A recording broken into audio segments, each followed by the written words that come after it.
ठीक है। इसके बाद हमारी अर्थव्यवस्था को कितने क्षेत्रों में बांटा गया? कौन कौन से? द्वितीयक में बांटा गया। अब इसके बाद जब हमारा देश आजाद हो गया तो हमने कौन सा मॉडल हमें अट्रैक्ट कर रहा था? समाजवादी। तो समाजवादी मॉडल जब हमें अट्रैक्ट कर रहा था तो हमें अपने देश में कौन सी चीजें लाना था? पंचवर्षीय योजना। जब ये पंचवर्षीय योजना भी क्यों लाना था? क्योंकि जो हमारा उस समय पे दो महाशक्तियां थी, कौन कौन सी? एक तो अमेरिका और एक रूस। हम अंदर से जो हमारे जवाहरलाल नेहरू जी थे वो किससे प्रभावित थे? रूस से। रूस में कौन सा मॉडल था?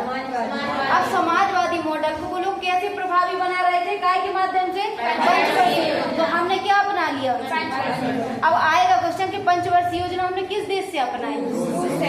अब जब हमने ये पंचवर्षीय योजना अपनाई तो हमने इनको इम्प्लीमेंट करने के लिए, नेहरू जी तो बैठेंगे नहीं, एक बॉडी चाहिए, तो हमने क्या बना दिया?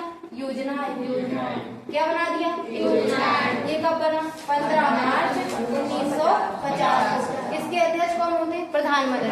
कुछ संस्थाएं ऐसी होती हैं जिनका कोई अध्यक्ष, जो भी व्यक्ति प्रधानमंत्री बनेगा वो अपने आप इसका अध्यक्ष बन जाएगा, कहने की जरूरत नहीं है। जो व्यक्ति क्या होगा? इसका जो प्रधानमंत्री होगा वो इसका अध्यक्ष हो जाता है। फिर इसी के बाद इसको हटा के क्या बना दिया? नीति आयोग। ये कब की बात है? 1 जनवरी 2015।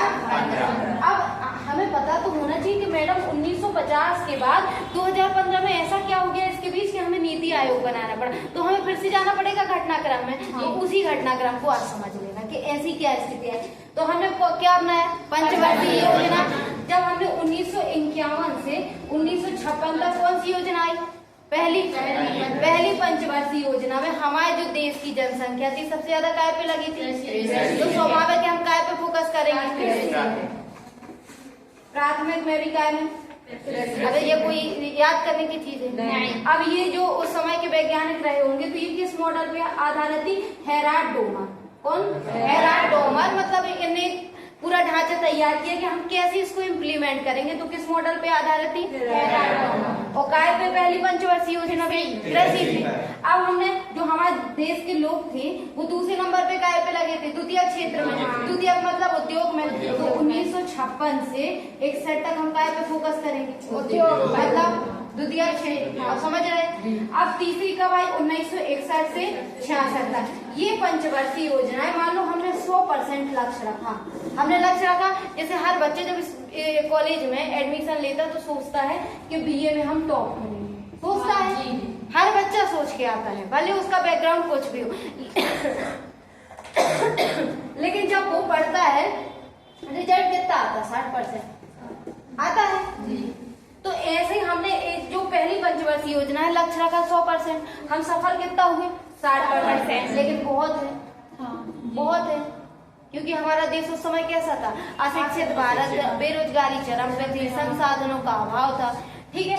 अब जब हम दूसरी पंचवर्षीय योजना में हमने काय पे फोकस किया? उद्योग। ये किस पे आधारित थी? महान लोग। किस पे आधारित थी? महान। किस पे आधारित थी? महान। किस पे आधारित थी? महान। पहली पंचवर्षीय योजना कब आई?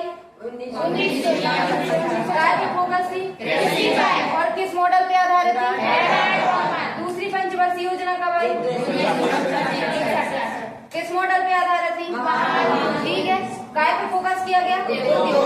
क्लियर है। अब तीसरी पंचवर्षीय योजना है 1961 से 66। इसमें अब हमें समझना पड़ेगा क्योंकि ये योजना क्या हो गई थी? असफल हो गई।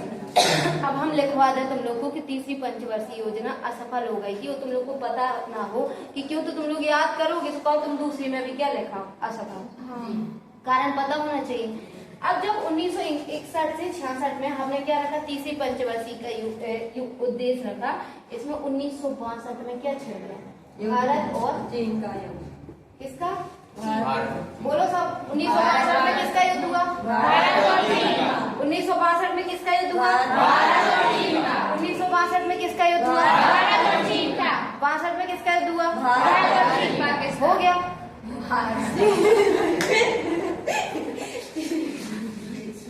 किसका युद्ध हुआ? लिखना है, ये लिखना है, लिखना है क्या?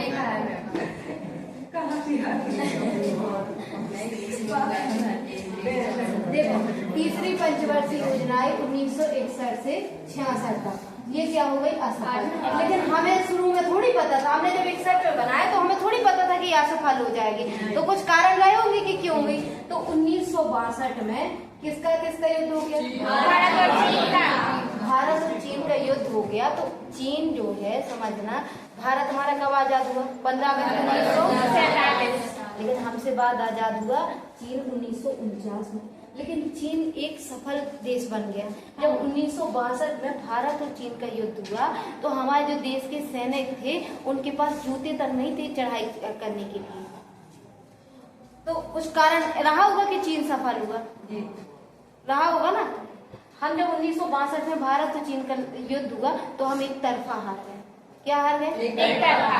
जो समय के वो रक्षा मंत्री थे उन्हें इस्तीफा तक दे दिया था, क्योंकि उनने माना था कि हमारे कारण क्या हुआ? हाँ, क्योंकि जिसके पास नेहरू जी पे प्रश्न उठने लगे थे, इसलिए नेहरू जी पे बीमार पड़ गए थे। इसके बाद जब 1962 में किसका युद्ध हुआ? भारत और चीन का। 1954 में भारत और चीन के बीच कौन से समझौता हुए थे? पंचशील। कौन से हुए थे? पंचशील। किसको पता है पंचशील के बारे में? किसी को नहीं होगा पता। 15 अगस्त 1947 को हम आजाद हुए। अब हमारा देश कैसा हमने अपनाया था कि हम भारत को कैसा बनाएंगे? संपूर्ण प्रभुत्व संपन्न। कैसा बनाएंगे? संपूर्ण प्रभुत्व संपन्न। जहाँ के सारे निर्णय कौन लेगा? भारत किसी भी बड़ी शक्ति के सामने झुकेगा नहीं। भारत के ऊपर डिपेंड करता है कि उसको किस देश के साथ मित्रता रखनी, किसके साथ कैसे निर्णय लेना। लेकिन वो निर्णय कैसे लेंगे? मान लो मोदी जी की डोनाल्ड ट्रंप जी ने तारीफ कर दी तो मोदी जी ये कह सकते कि अमेरिका को कोई देश का टुकड़ा दे दो भारत? नहीं कह सकते क्या? हमारे यहाँ सर्वोपरि क्या है? राष्ट्रीय हित। हम सारे निर्णय वो लेंगे जो हमारे क्या हो? राष्ट्रीय हित को ध्यान में रखते हो, भले उसके लिए हमारी पर्सनल कुछ भी हो। तो जब हमने 1949 में चीन आजाद हुआ तो नेहरू जी ने, अब तुम लोगों को वो भी तो पढ़ाया था, संयुक्त राष्ट्र संघ पढ़ाया था। स्थायी सदस्य कौन कौन से स्थायी सदस्य? अमेरिका, रूस, फ्रांस, ब्रिटेन और चीन। अब 1964 में चीन जब इसका स्थायी सदस्य बना था तो पता है सबसे बड़ा सपोर्टर कौन था कि चीन को बना दो? भारत। कौन था? भारत ये चीज बोल रहा था कि इसको बना दो स्थायी सदस्य। और स्थायी सदस्य बना देना मतलब संयुक्त राष्ट्र में कितने सदस्य हैं? 193। लेकिन 5 जो स्थायी सदस्य हैं, अगर इनमें से मान लो 192 ने कोई डिसीजन ले लिया और अगर एक स्थायी सदस्य ने मना कर दिया, क्या कर दिया? वीटो पावर को यूज कर लिया, तो वो निर्णय इम्प्लीमेंट नहीं होगा। कितनी बड़ी पावर है ये। और भारत ने किसका सपोर्ट कर दिया? चीन का। समझना। अब 1954 में भारत और चीन के बीच क्या हुआ? पंचशील समझौता। जब पंचशील समझौता हुआ तो इसमें सिर्फ यही चीज कहा गई कि हम दोनों कैसे देश हैं, हमारे बीच मित्रता रहेगी, हम एक दूसरे की संप्रभुता का सम्मान रखेंगे कि आप अपने देश अंदर, जैसे आज मान लो हमारे देश में अभी 3 किसान कानून आए थे, उसमें कोई बाहरी देश इंटरफेयर करता तो वो हमारे लिए नुकसानदायक होता ना। ऐसे में भारत खुद देख लेगा क्योंकि लोकतांत्रिक देश है ना।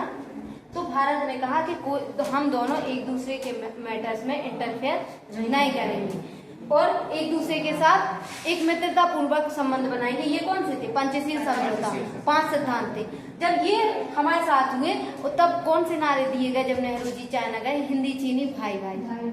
कौन से? हिंदी चीनी भाई भाई। तो प्रश्न उठता है कि 1962 में भारत चीन युद्ध कैसे छिड़ गया? अब जो व्यक्ति इतना प्यारा, मान लो नेहरू जी एक तरफा चीन से क्या बता रहे थे कि हमारा हिंदी चीनी भाई भाई, और जब इनमें वो हो जाए तो 1962 में जब भारत चीन 1962 में क्या हुआ?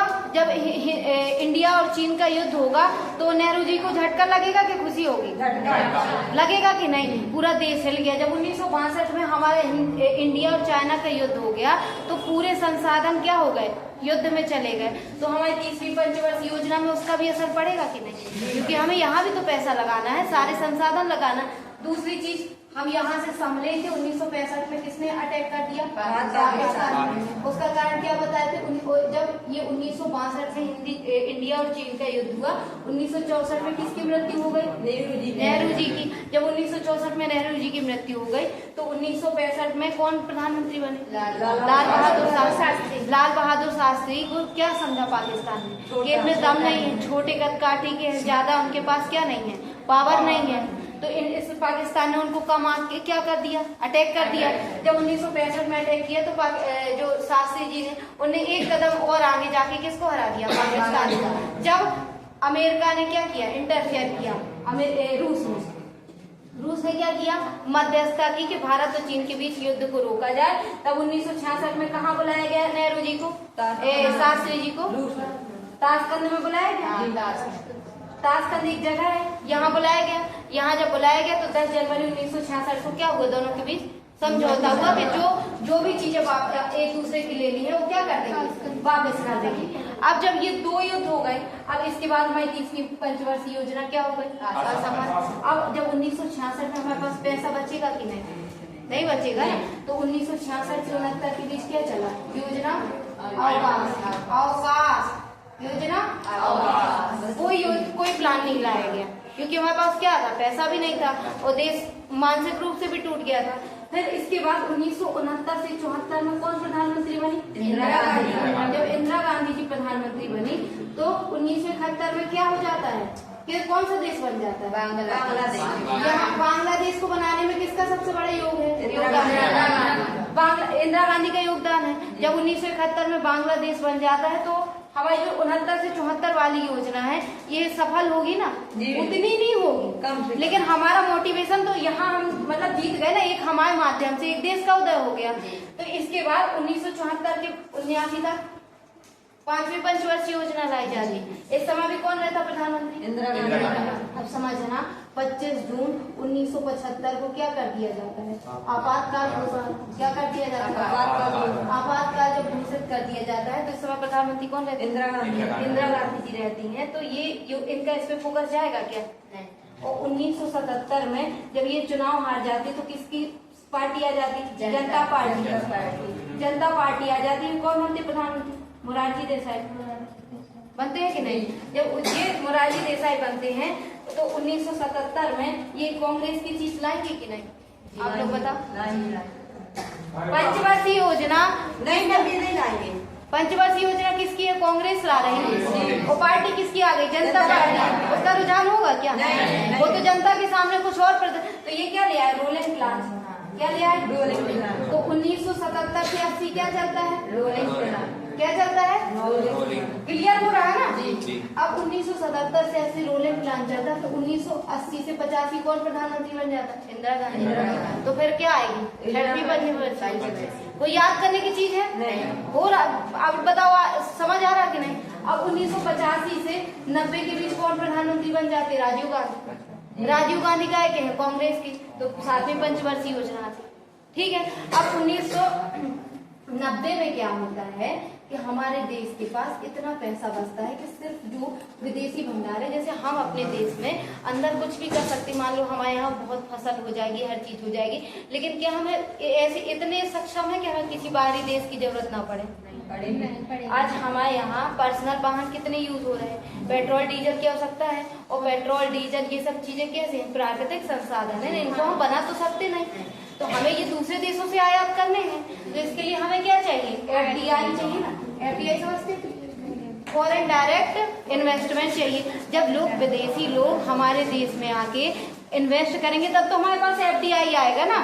और हम लोग कैसे हैं, हमारे यहाँ ऐसा हम माहौल बनाए हैं कि कोई अमेरिका का आके कंपनी खोले, है क्या माहौल, क्यों नहीं है बताओ आप लोग। जैसे मान लो ये है, जैसे पुराना फैक्ट्री खुली, ठीक है, पुराना फैक्ट्री में मान लो आसपास के गांव के लोग बोलते कि नहीं हम लोग क्या नहीं होंगे, विस्थापित नहीं होंगे, तो क्या ये लोग आएंगे, विद्रोह खड़ा हो जाएगा। यहाँ के लोग क्या कर देंगे, विद्रोह कर देंगे। जो आसपास के लोग हैं वो बोल दें कि पर्यावरण का नुकसान होगा, क्योंकि आपको काटना तो पड़ेगा ना, तो फिर कंपनी आएगी क्या। अब इनने मान लो 2000 पुराना में जो फैक्ट्री आई, मान लो ये क्या चला 2025, तो इन्हें 2020 से अप्लाई किया होगा कि हम यहाँ पे फैक्ट्री खोलना चाहते हैं, और यहाँ के जो अधिकारी वर्ग हैं वो उनको लाइसेंस ही ना दें, उनको परमिशन ही दें, तो क्या खोल पाएंगे, क्या नहीं खोल पाएंगे, बताओ ना। यहाँ आसपास के लोग इनके प्रति सहयोग रवैया न रखे तो काम होगा क्या। अब ये लोग फैक्ट्री खोलेंगे, और मान लो कि फैक्ट्री खोलना है तो दो देखो को अलग कॉन्सेप्ट है, कौन कौन सा, विकास बनाम पर्यावरण, कौन कौन सा, विकास बनाम अब ये हम लोग अगर पर्यावरण पे ज्यादा फोकस कर रहे हैं तो हमारा विकास रुक रहा। और अगर हम विकास पे ज्यादा फोकस कर रहे हैं तो पर्यावरण का नुकसान हो रहा। तो हमें क्या जरूरत है कि दोनों के बीच तालमेल हो। अगर हम इनको नहीं लगाने देंगे तो हमारे यहाँ क्या होगा, FDI आएगा क्या? नहीं आएगा। और अगर FDI नहीं आएगा तो हम विकसित भारत बन पाएंगे? तो जब हमारे यहाँ पे क्या समस्या समझ गए आप लोग? जैसे अब ये पूछेगा क्वेश्चन के FDI भारत में क्यों कम, आप लोग क्या लिखोगे? क्या लिखोगे? पहला कारण संस्थागत कारण। संस्थागत कारण में क्या है कि हमारे यहाँ लेट लतीफी है कि नहीं? आपने आज अप्लाई किया, जैसे आज आप किसी भी चीज कम से कम को 1 साल तक डाला रहे पेंडिंग में मैटर। दूसरी चीज है विकास बनाओ, लोग विरोध कर देते। अब ये लोग कैसे हैं, यहाँ पे जो लोग रह रहे हैं स्वाभाविक है उनको भी कहीं जाना पड़ेगा। और उनको कहीं जाना पड़ेगा तो सरकार को क्या देना पड़ेगा? मुआवजा। और सरकार मुआवजा इतनी आसानी से देने को तैयार है क्या? नहीं। ये भी गलत नहीं है, ना ये गलत है ना ये गलत है। हर चीज को क्या करना है, बैलेंस करके चलना। तो जब ये लोग आके यहाँ इन्वेस्ट करेंगे, अब जैसे इन्हें यहाँ पे फैक्ट्री लगाई तो यहाँ पे अच्छे स्कूल हो गए ना, केरल से टीचर आने लगे, इंग्लिश मीडियम विद्यालय खुल गए। जब इंग्लिश मीडियम सारी चीजें कोई सिटी जैसा बन गया कि नहीं? अब वहाँ लोग आके रुकना चाहेंगे कि नहीं? मान लो कोई डॉक्टर है जो अच्छा डॉक्टर है, वो पवई में आके रुकना चाहेगा? क्यों? क्योंकि भी यहाँ पे अच्छा डॉक्टर है, मान लो उसको सरकार ने भी सबने सपोर्ट कर दिया ऊपर से, वो पवई में आके रहना चाहेगा? आप लोग बताएं। नहीं। क्यों? रहना चाहेगा मैम, अगर वो अच्छी पोजीशन अरे तो पवई बुरी चीज है क्या? हम तो पवई से अच्छा कुछ नहीं मानते। नहीं तो मैम यदि तो है उसका एजुकेशन सिस्टम अच्छा है तो अच्छी जगह जॉब नहीं करेगा। तो अच्छी जगह उसको सैलरी से मतलब है, पवई बुरी थोड़ी है। वो तो आओ पेशेंट, उसका काम क्या है? सैलरी तो उसको बराबर दे रही ना सरकार। हम बोल रहे कि सब जब कोई यहाँ पे पवई की दिक्कत क्या है, या जो छोटे शहर है वहाँ की दिक्कत क्या है कि यहाँ पे जब भी कोई आना चाहता है, यहाँ मान लो ये आए डॉक्टर, ठीक है, अब किसी का पेशेंट खत्म हो गया, समझ लो, तो यहाँ पे हर व्यक्ति गुंडाराज है। कहो इसका व्यक्ति खत्म हो ना पाए, इनको पहले खत्म है।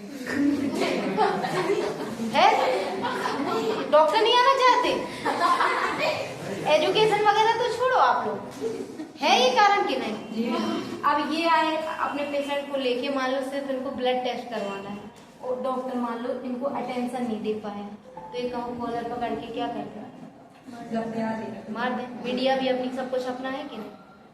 क्यों यहाँ? और जो रिस्पेक्टेड, जो इतना पढ़ा लिखा व्यक्ति होगा वो रिस्पेक्ट चाहेगा कि नहीं? चाहेगा। वो हमारी सोसाइटी में क्या हम अच्छे लोगों को रिस्पेक्ट देते हैं? नहीं देते। अब हमें क्लास में पढ़ाते मैम ये वो, हमें कोई फर्क नहीं पड़ता, लेकिन आप हमेशा अच्छे लोगों को क्या दिया करो? रिस्पेक्ट। ये आपके संस्कार होते, तो उसको क्या चाहिए? रिस्पेक्ट। तो ये इन्हें आके क्या कर दिया? मार दिया। मीडिया अपनी है, अपने लोग हैं, इनकी जो परिवार हुआ वहां धमकी चलने लगी। अब इनको क्या चाहिए? ये होगा एक कारण, तो ये कारण में आ गया सामाजिक कारण में। अब दूसरा कारण क्या है कि इनको टेक्नोलॉजी चाहिए। टेक्नोलॉजी कैसी चाहिए? मान लो कोई प्रेग्नेंट है और यहाँ पे सोनोग्राफी की मशीन नहीं है, तो फिर वो खूब अच्छा देख लेगा, लेकिन उसको रिपोर्ट में लिखना पड़ेगा कि जाके कटनी से कराओ, जबलपुर से कराओ, करना पड़ेगा कि नहीं? तो फिर क्या होना चाहिए? अच्छा इंफ्रास्ट्रक्चर होना चाहिए।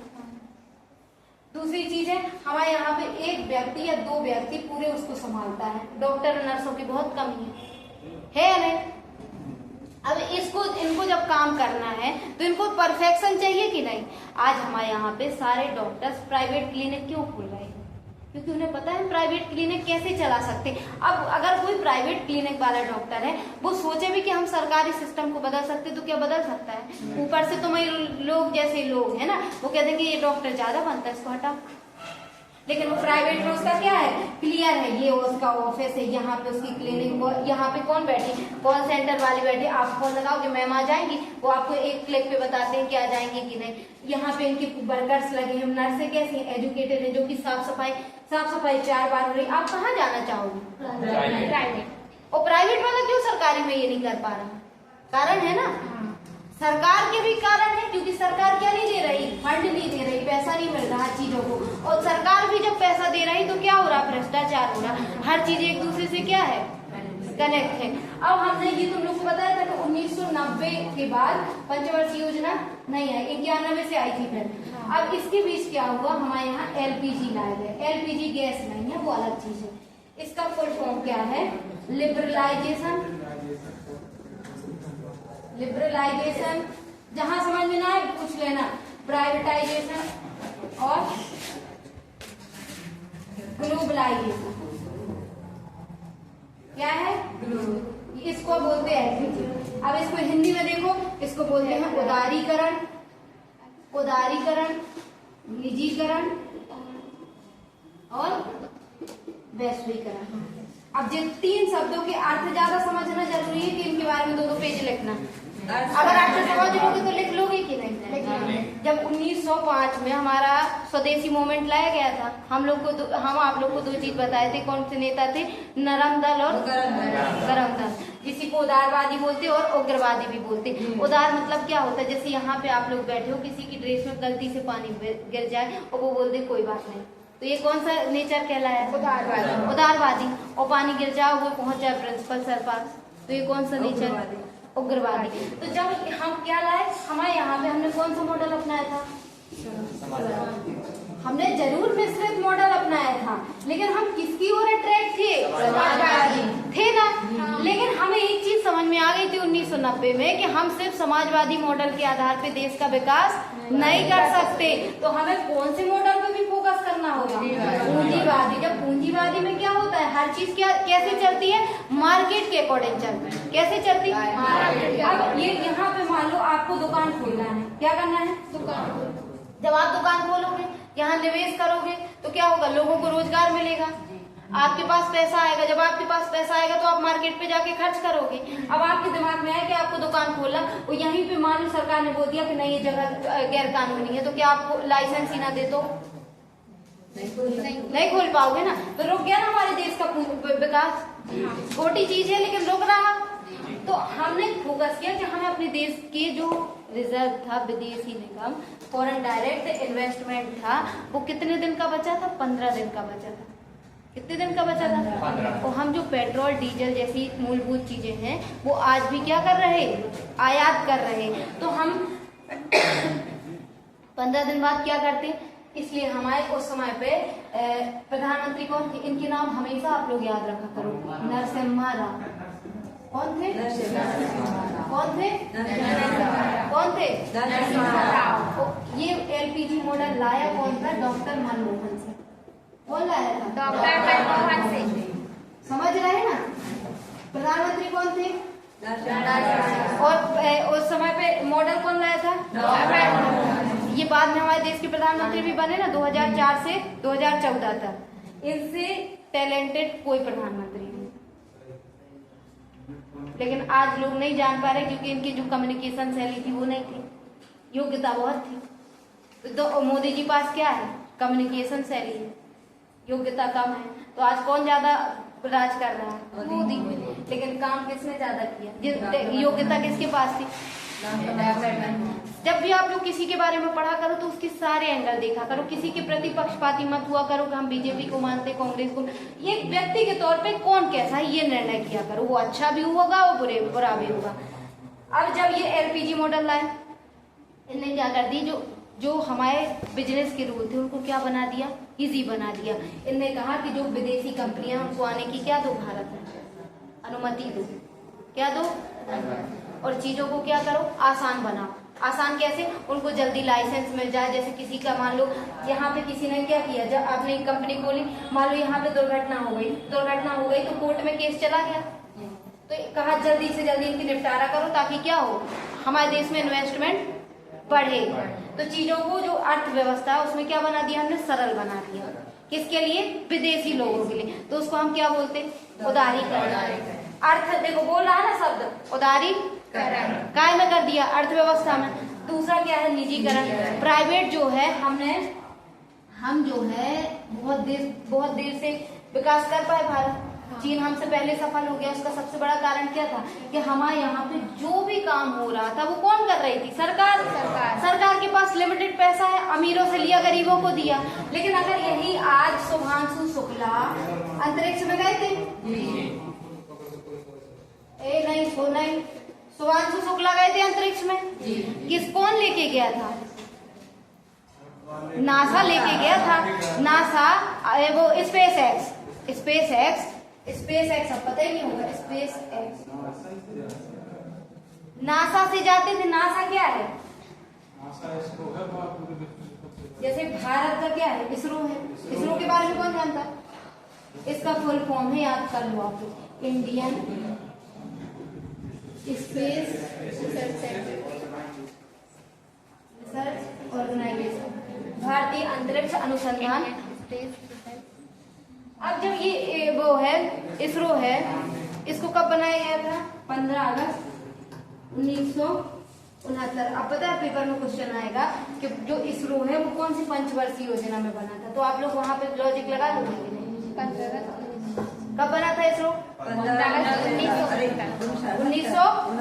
इसरो कब बना था? 15 अगस्त 1969। क्या बना था? इसरो कब बना था? 15 अगस्त 1969। तो जैसे हम यहाँ क्यों लाए?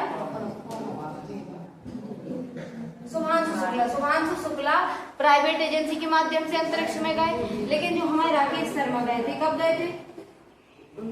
तो ये तो आप लोग बिल्कुल याद कर लो, 1984 में गए थे।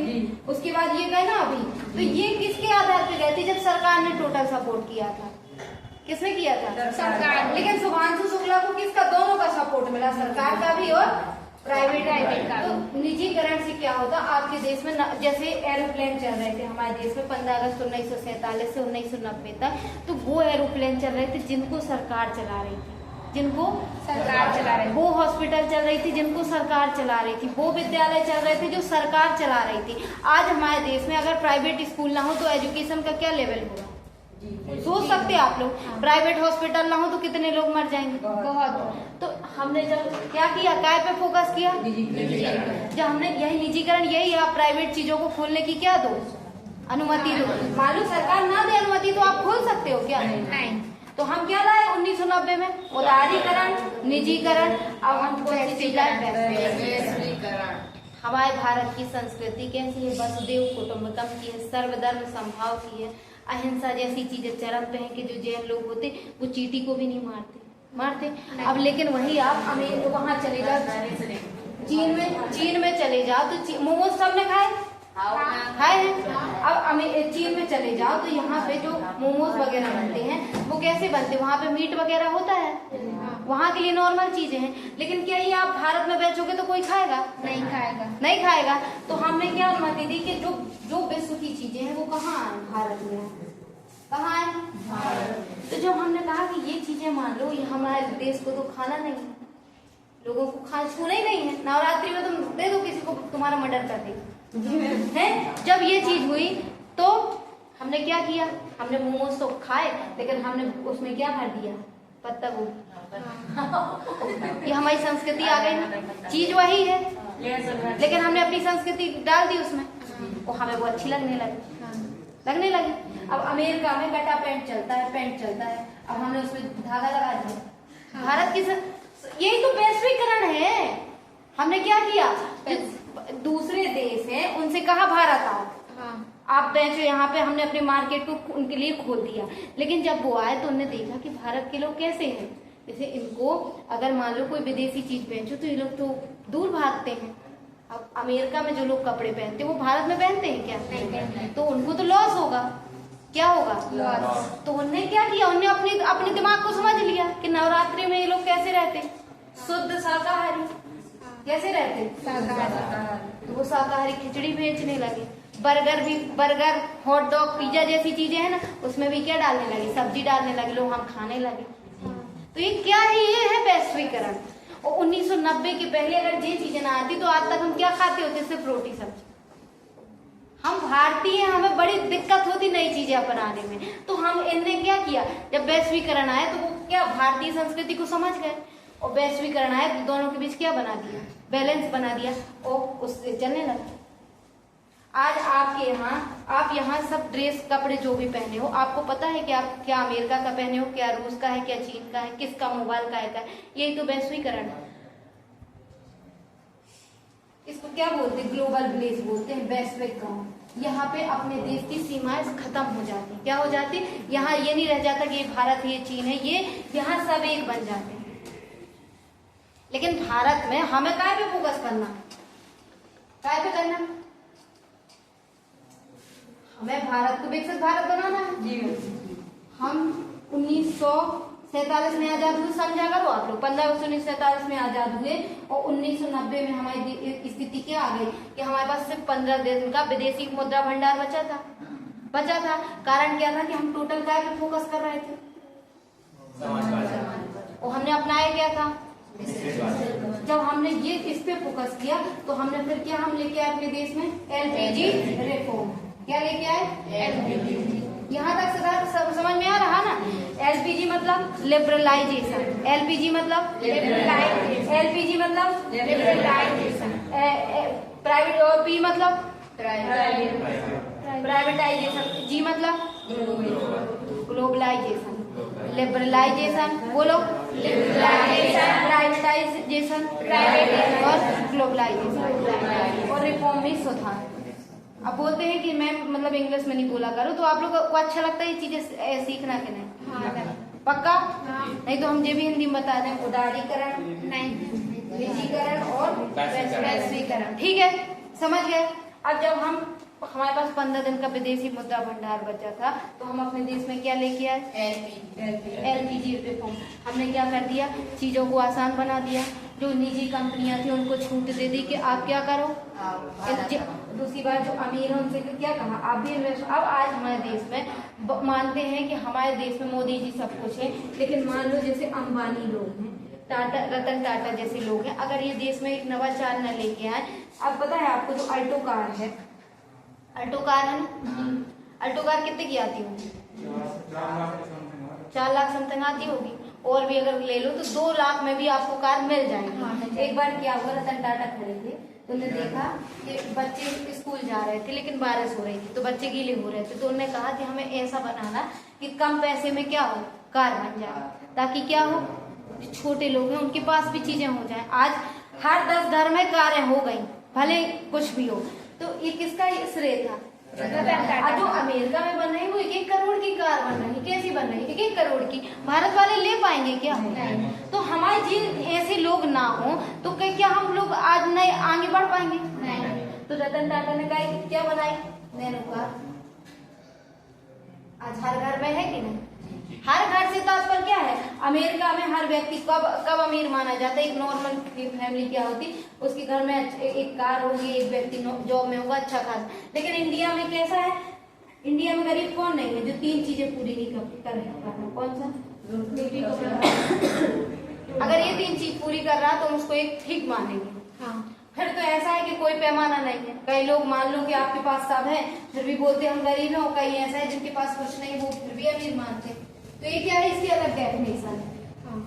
अब 15 अगस्त 1947 से 1990 तक हमारे देश की जो अर्थव्यवस्था चली थी, वहाँ किसी को डाउट है? किसी को डाउट है?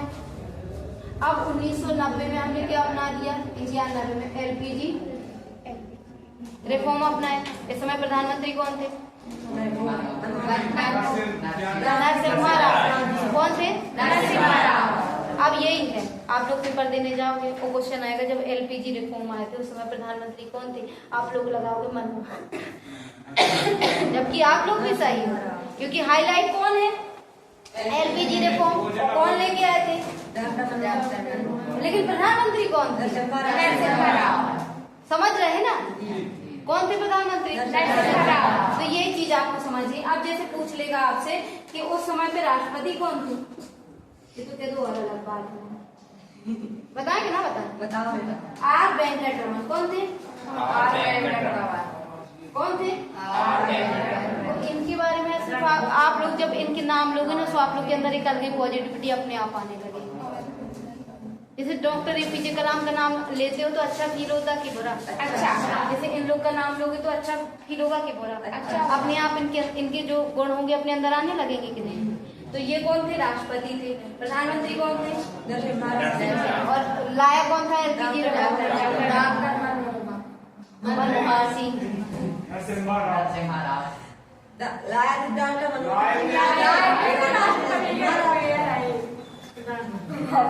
बेटा ऐसे नहीं बोलते, आप देखो अच्छे से बोलते ना।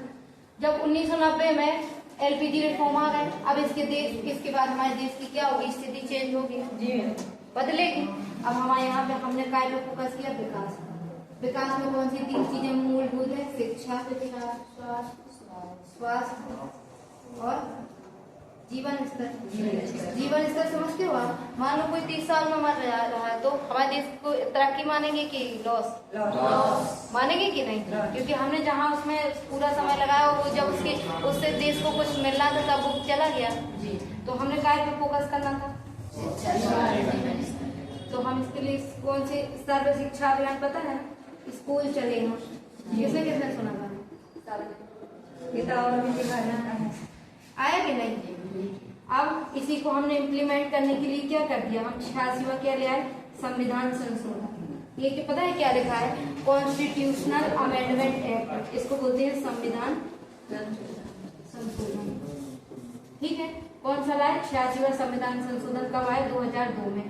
ये सबसे इम्पोर्टेंट है, क्योंकि क्या है, इसमें हमने क्या कर दिया, 6 से 14 साल तक के बच्चों को मुफ्त शिक्षा, क्या कर दिया, मुफ्त शिक्षा।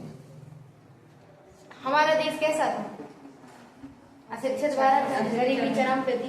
तो ऐसे पेरेंट्स कितने लोग रहे होंगे जो बच्चों को शिक्षा दिलाना चाह रहे होंगे। पहले लोगों के 8-8 बच्चे होते थे, कारण क्या रहता था कि चलो आज 8 मजदूरी करेंगे, 8 कमाएंगे तो पैसा आएगा, इसीलिए लोग बच्चे ज्यादा करते थे। लेकिन फिर हमने क्या कर दिया, मुफ्त शिक्षा। सर खड़े क्या